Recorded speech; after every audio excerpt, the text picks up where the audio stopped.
Hello दोस्तों, मैं हूं ओमकार आदर्श और आप देख रहे हैं हमारा यूट्यूब चैनल देहाती किस्सा।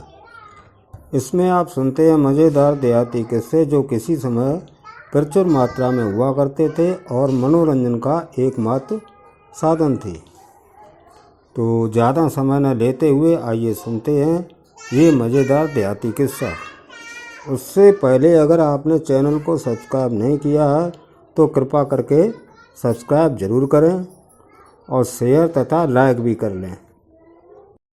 एक बार की बात है, एक मछुआरा हो तो इन्हीं मछलियाँ मारने वालों एक आदमी है। तो अब वह आदमी के पास एक लड़का तो अब वे दोनों बाप बेटा अपनी नाव लेकर जाते मछलियाँ मरबे के लिए। लेकिन पिता जो तो जहाँ तर बात है मना कतरा तो कि बेटा तो मत चलो, तुम अब छोटे हो और हम मछलियाँ मार रहे हैं। लेकिन वो रोने लगा तो ना पिताजी, हाँ हम चले मछलियाँ मरबे के लिए तुम्हारे संग।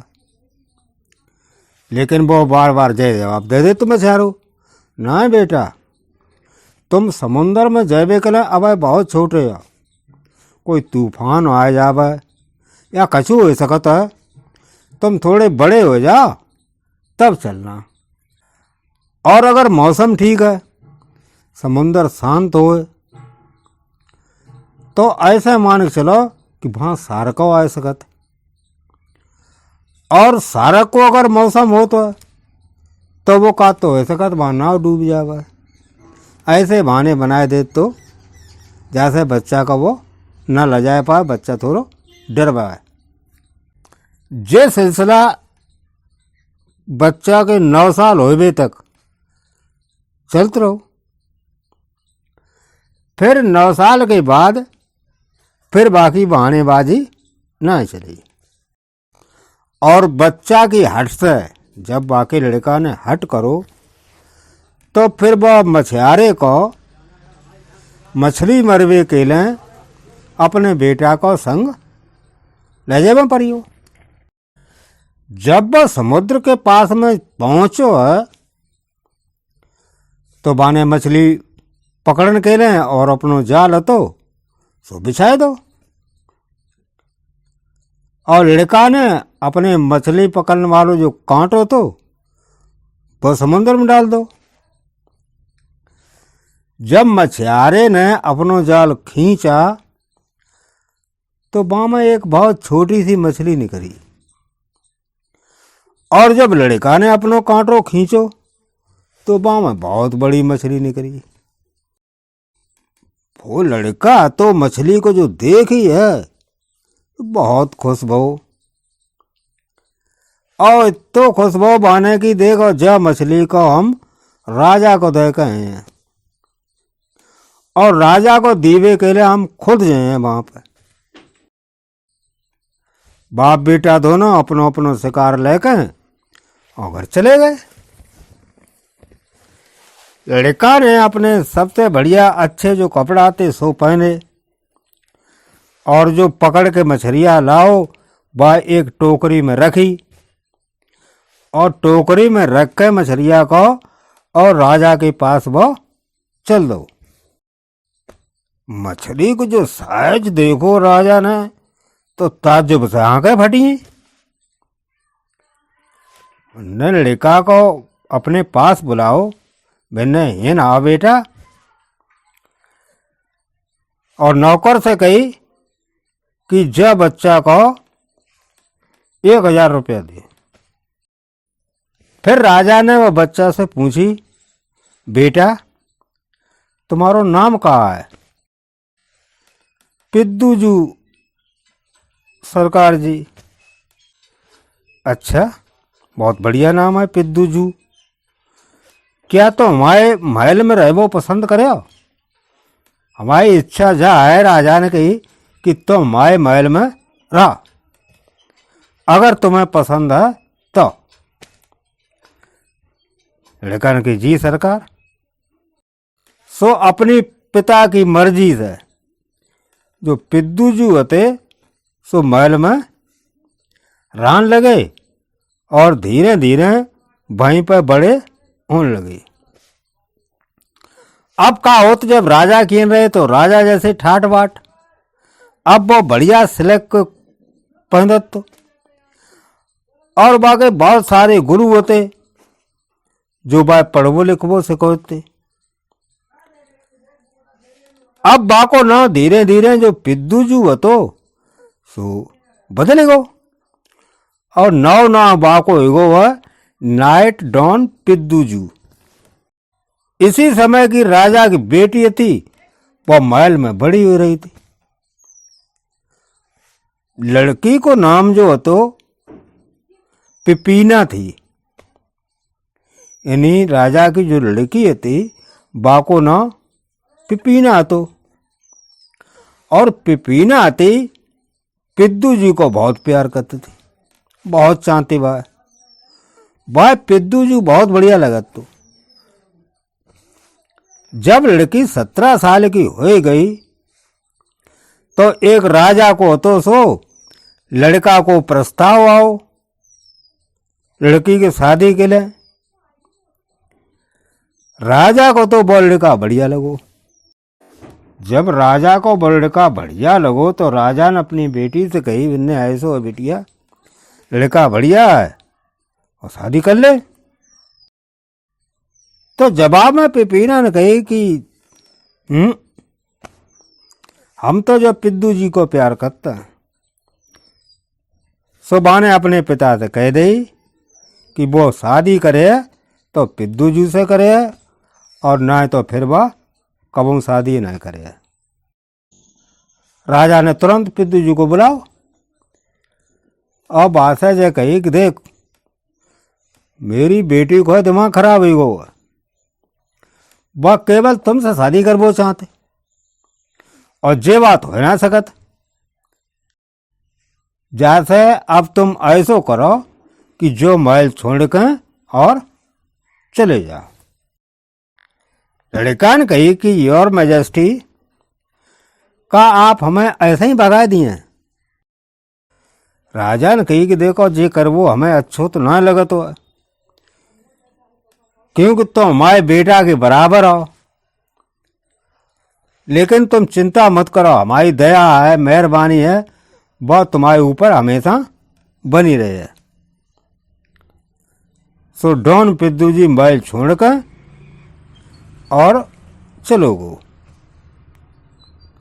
और जो राजकुमारी पिपीना थी जाको ना हो तो सेंट कैथरीन वह कॉन्वेंट भेज दो पढ़वे के लिए।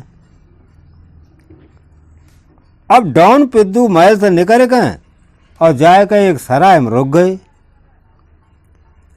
पर सराय के कमरा में एक खिड़की आती जहां में से गली पूरी दिखाई देती बाहर की। वह गली में कहा तो कि गली के सामने स्कूल तो पिपीना को, बाम कॉन्वेंट की स्कूल की एक खिड़कियां खुलती थी वह गली में। तो एक बार कहा हो तो है कि पिपीना खिड़की के पास आई, और जैसे ही बाने खिड़की से बाहर झांक के देखो तो कहा देखा तो है कि सामने उसको पिद्दू जी दिखाई देगो, और जो दिखाई देगो तो दोनों एक दूसरे को इशारन में तसल्ली देने लगे। इन्हीं इशारन में उनकी बातें होने लगी। पिपीना को अपने कमरा में एक जादू किताब मिल गई थी। ये किताब है एक नन की थी जो अब का होते जादूगरनी बन गई थी। दूसरे दिन कहा होता है कि राजा तो अपनी बेटी से मिलन के लिए गो, और उनकी जो बड़ी टीचर थी उनसे ते सो बात करी। अब चूंक वो तो राजा तो वो तो काऊ से जाके बात कर सकत तो भाई मतलब बड़ी टीचर से बात करने में कोई दिक्कत नहीं मिली। पिपीना ने कही पिताजी हमको ये मामला है अब हमेशा के लिए खत्म कर दी वो चाहिए। तुम ऐसा करो राजकुमार के साथ जो हमारी शादी कर वो चाहत हो तो पहले बाय एक जहाज पर कुछ सामान देवो। पिपीना बोली, पिताजी अब हमें जो मामला बिल्कुल हमेशा के लिए खत्म कर दी वो चाहिए। जिस राजकुमार के संग आप हमारी शादी करवो चाहते हैं, बाके पास तो पहले ही से एक जहाज है, पर पिद्दू जी के पास कुछ भी नहीं है। आप ऐसो करो और पिद्दू जी को एक जहाज दे दे और फिर दोनों को समुद्री यात्रा पर निकाल दे। दोनों को एक एक तरफ यानी एक दूसरे की विपरीत दिशा में भेजो और जो हमारे लिए सबसे ज्यादा अच्छी भेंट लेकर आए वह हमारा पति हुए। राजा को जो विचार पसंद आएगो बोलो ठीक है, विचार बहुत बढ़िया है, ऐसा ही हुए। और जब कह के वो कॉन्वेंट से चलो घर जाएगा, उसने दोनों उम्मीदवारों को बुला लो, पिद्दू जी को बुला लो और राजकुमारों को बुला लो और दोनों को अपनी बेटी को पिलाने तो समझाए दो। बिल्ले तुम एक एक जहाज लेकर जाओ और जो हमारी बिटिया के लिए सबसे बढ़िया भेंट लेकर आए बाई की संग शादी कर दिए। अब दोनों नौजवान थे, ये बात सुनकर बहुत खुश हुई। राजकुमार तो जाते खुश भाव, क्योंकि वो जानते तो कि डॉन पिद्दू जी के पास तो 1 रुपया ना है। और डॉन पिद्दू जी इसलिए खुश भाई कि बस जादू की किताब है तो वो निश्चित रूप से जीत जाए। सो कहा होता है कि पिद्दू जी को एक जहाज दे दोगो और दोनों ने अपनो अपनो जहाज संभालो और अपनी अपनी यात्रा पर चले गए। जब वे समुद्र से बाहर आए तो डॉन पिद्दू ने अपनी जादू की किताब खोल ली। किताब में लिखो तो कल तुमको जो पहली जमीन मिले वहां जाकर अपने जहाज का लंगर डाल देना। डॉन पिद्दू ने ऐसे ही करो। अगले ही दिन उसको एक टापू दिखाई देगा, सो माने वहीं पर जाकर अपनो जहाज को लंगर डाल दे और जहाज के सभी लोग एक एक करके वहां उतर गए। डॉन जमीन पर उतरकर डॉन पिद्दू ने फिर किताब खोली और आगे पढ़ो। इस जगह के बिल्कुल बीच में तुमको एक चोर दरवाजा मिलेगा, फिर दूसरा और फिर तीसरा। तुम इस क्रोबार से सब दरवाजे खोलकर नीचे उतर जाओ। डॉन पिद्दू ने वैसे ही करो। उसको टापू के बीच में एक चोर दरवाजा दिखाई दो। उसने अपने क्रोबार की सहायता से उसके दरवाजे को ऊपर उठाया। उसके नीचे उसका एक और दरवाजा था और उसके नीचे एक और दरवाजा था। आखिरी दरवाजा जब बाने खोलो है तो वह सीढ़ी दिखाई दी, तो वह सीढ़ी से नीचे उतरेगो। नीचे जाकर वो गैलरी में पहुंच गो तो देखी बाने का कि गैलरी थी वो पूरे की पूरी सोने की बनी हुई थी। उसके दरवाजे, दीवारें, छत सभी कुछ सोने की बना हुआ तो। और वहीं पर 24 लोगों के लिए एक मेज लगी थी। मेज पर सोने की चम्मचें थी, सोने के नमक मिर्च रखने के बर्तन थे और सोने के ही मोमबत्ती रखने के स्टैंड थे। डॉन पिद्दू जी ने फिर किताब में पढ़ा, उनको उठा लो। सो उसने अपने आदमियों को उन सबको उठाने के लिए और उनको जहाज पर ले जाने के लिए कहा। सब सामान जहाज पर लादने में उनको 12 दिन लग गए। वहां 24 सोने की मूर्तियां थीं, वे इतनी भारी थी कि केवल उन्हीं को जहाज पर लादने में उनको 2-3 दिन लग गए। डॉन पिद्दूजी ने आगे पढ़ा, चोर दरवाजे को उसी तरह छोड़ देना जैसा तुमने उनको पाया था और वापस चले जाओ।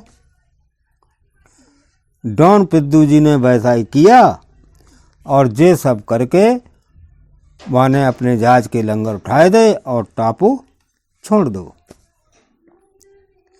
किताब में आगे लिखा था कि अपनी यात्रा जारी रखो। सो डॉन पिद्दूजी ने अपनी यात्रा जारी रखी। वे लोग 1 महीने तक चलते रहे। अब नाविक चलते चलते थकिए, सो उनने डॉन पिद्दूजी से पूछी कि अब हम जात कहाँ हैं, कहाँ जा रहे हैं हम। डॉन पिद्दूजी ने कहा कि वे थोड़ी दूर और चलें और फिर वे फिलोर्मो वापस ही पहुंच जाएंगे। डॉन पिद्दू रोज वो किताब खोलता कि उसमें उसके लिए और क्या लिखा था, पर उसमें उसके आगे कुछ और लिखा ही नहीं था। आखिर एक दिन उसने देखा कि उस किताब में लिखा है, कल तुमको एक टापू मिलेगा, तुम वहां उतर जाना। और अगले दिन ऐसे ही भाव उनको एक टापू दिखाई दिया और वे सब उस टापू पर उतर गए। जमीन पर पहुंचकर उसने फिर वो किताब खोली और उसमें पढ़ा। उसमें लिखा था, यहाँ तुमको 20 टापू में एक चोर दरवाजा मिलेगा, उसको उठाकर खोल लेना।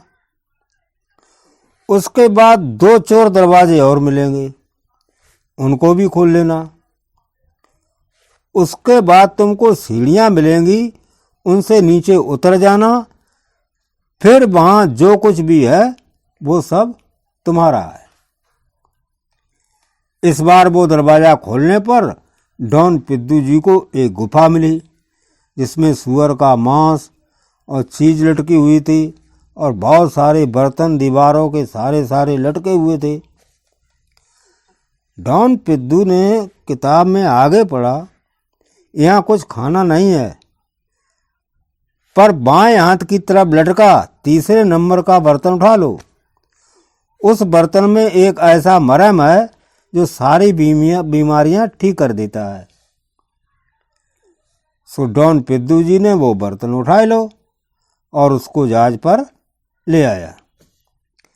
जहाज पर आने के बाद उसने फिर किताब खोली तो उसमें लिखा था, बस अब घर जाओ। सब लोग खुशी से नाच उठे, ओह आखिर हम घर जा रहे। पर जब वे घर जा रहे तो उनको केवल समुद्र और आसमान ही दिखाई देते और कुछ ना। अचानक क्या होता है कि समुद्र में तुर्की के डाकुओं को जहाज दिखाई देगो। दोनों में लड़ाई हुई और डॉन पिद्दूजी के साथ साथ उसके जहाज के सारे लोग पकड़े गए और तुर्की ले जाए गए। वहां डॉन पिद्दूजी और उसके जहाज के लोग तुर्की के सुल्तान के सामने पेश किए गए। सुल्तान ने दुबासिये से पूछा, ये लोग कहाँ से आए हैं? वो बोला, सिसिली से। सुल्तान के मुंह से निकला, अल्लाह हमारे ऊपर मेहरबान रहे, इनको जंजीरों में जकड़ दो, खाने के लिए इनको केवल रोटी और पानी दो और मेहनत करने के लिए इनको भारी भारी पत्थर उठाने दो। इस तरह डॉन पिद्दूजी और उसके लोग यह मुश्किल जिंदगी गुजारने लगे। डॉन पिद्दूजी तो बस अपनी राजकुमारी के बारे में सोचता कि वो बेचारी उसके लिए भेंट लाने का इंतजार कर रही होगी। और अब हुआ यह कि सुल्तान के सारे शरीर में खुजली की बीमारी थी। अब तक कोई भी डॉक्टर उसका इलाज नहीं कर पाया था। जैसे ही डॉन पिद्दूजी ने दूसरे कैदियों से यह सुना तो वो जेल के चौकीदार से बोलो, अगर सुल्तान उसको और उसके आदमियों को छोड़ देगा तो वह उसकी बीमारी ठीक करने को तैयार है। जेल के चौकीदारों ने जब यह सुल्तान को बताया तो सुल्तान ने डॉन पिद्दू जी को तुरंत बुलाए लो और उससे कही, अगर तुम मेरी खुजली ठीक कर दोगे तो तुम जो मांगोगे तुमको वही मिलेगा। उसने जोर दिया कि यह बात उसको लिख कर दी जाए और उसके बाद उसको अपने जहाज पर वापस जाने दिया जाए। सुल्तान तैयार हुई वो, उसने उसको लिखकर भी दे दिया और जहाज पर वापस जाने की इजाजत तो दे दी। जहाज किनारे पर लग चुका हो तो, और उसमें न तो कुछ छुआ गया था और न ही उसमें से कुछ चुराया गया था। सब कुछ वैसा का वैसा ही रखा था। डॉन पिद्दू ने मरहम के उस बर्तन में से एक शीशी भरी और सुल्तान के पास गया। डॉन पिद्दू ने उसको लिटाया और फिर एक ब्रश से उसके सिर, चेहरे, गर्दन सब पर मरहम लगा दिया। रात होने से पहले ही सुल्तान की खाल ऐसे निकलने लगी जैसे कोई सांप अपनी केंचली छोड़ता है। उस पुरानी खाल के नीचे उसकी गुलाबी नई चिकनी खाल निकल आई। अगले दिन डॉन पिद्दू ने उस मरहम को सुल्तान की छाती, पेट, पीठ सब पर लगा दो और सुल्तान तो पूरी तरीका से ठीक हो गया। सुल्तान ठीक हो गया, बहुत खुश हुआ और उसने अपने वायदे के अनुसार डॉन पिद्दू को उसके जहाज के लोगों के साथ उसके देश वापस भेज दिया और डॉन पिद्दू जी पलेर्मो उतरा, यानी अपने शहर में उतरो और एक गाड़ी लेकर पिपीना के पास भागा। पिपीना तो उसको देखकर बहुत खुश हो गई। राजा ने उससे उसके हालचाल पूछे तो डॉन पिद्दू जी ने कहा, भगवान जानता है, पर अब मुझे एक बहुत बड़ी गैलरी की जरूरत है जहां मैं अपनी लाई चीजें आपको दिखा सकूं। हालांकि वे चीजें बहुत छोटी हैं, पर फिर भी जब वे मेरे पास हैं तो मैं आपको उनको दिखाना पसंद करूंगा। फिर उसने अपने लोगों से कहा कि वे जहाज में से सब सामान निकाल कर ले आए। उनको जहाज खाली करने में 1 महीना लग गया, जबकि उन्होंने केवल जहाज ही खाली किया था और कुछ नहीं। जब सब कुछ अपनी जगह पर लग गया तो डॉन पिद्दू जी ने राजा से कहा, योर मैजेस्टी, मैं कल अपनी लाई चीजें दिखाने के लिए तैयार हूं। इस बीच अगर आप चाहें तो राजकुमार की चीजें पहले देख सकते हैं, उसके बाद मेरी लाई हुई चीजें देख लीजिएगा। सो अगले दिन राजा राजकुमार की लाई चीजें देखने गया। वो कुछ छोटी छोटी चीजें लाया था, पर उनमें ऐसा कुछ भी नहीं था जो तारीफ करने लायक हो।